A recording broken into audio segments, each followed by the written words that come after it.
Evacuations in Peru as a river breached its banks for a second time. The Piura River is now threatening a nearby plaza. Authorities have relocated hundreds of families as a precaution. Weeks of heavy rains caused by a coastal El Nino have caused devastating mudslides. At least 90 have died. Thousands of homes have been damaged or destroyed.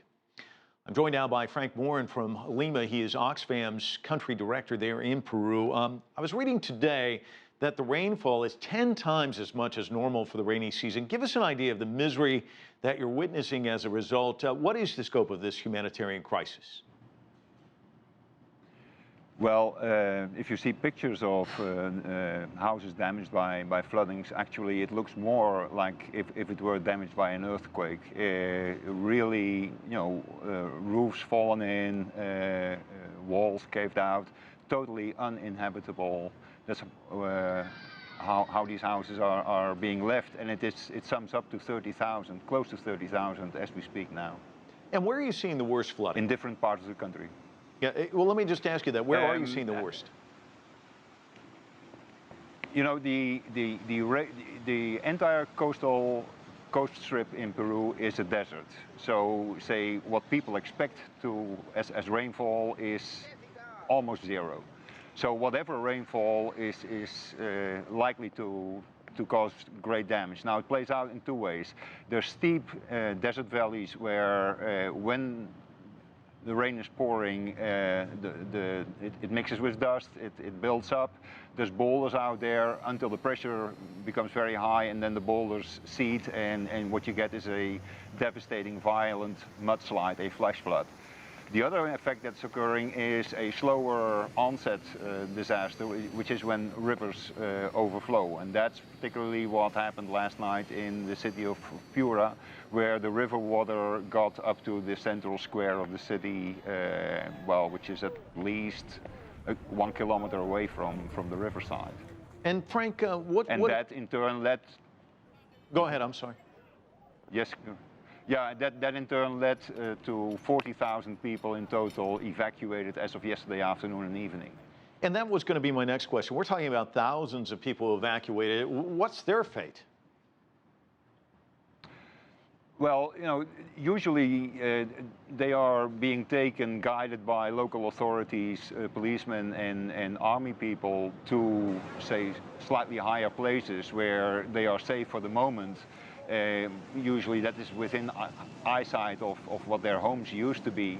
And then it depends a bit on how strong the damage has been. And for many of these people, as I said, at the country level, it's now 30,000, the count of people who lost their homes. They cannot go back to these homes. And then it's usually a question of, in best cases, the same day, in other cases, 2 or 3 days, until tents are being delivered and these people live in temporary shelters.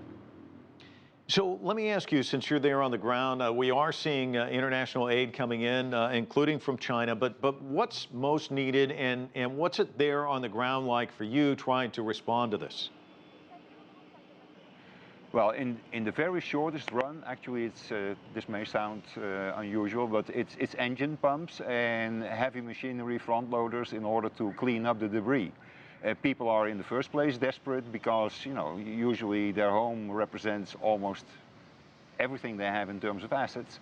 So, they want to start rebuilding as soon as possible. Then come the need for safe drinking water, eventually food and sanitation. What is more an authority's concern and a concern of agencies such as ours is the need for public health. You rarely hear victims speaking of public health problems, but this is something that we know from experience. It is looming there. We have dengue fever, which is endemic in the area.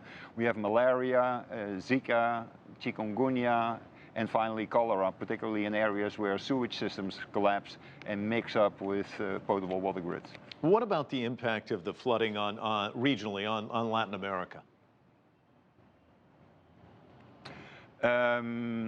Well, it's not only Peru directly affected, it's essentially 2 countries, Peru and Ecuador, although in Ecuador reported damages are of considerably lower level.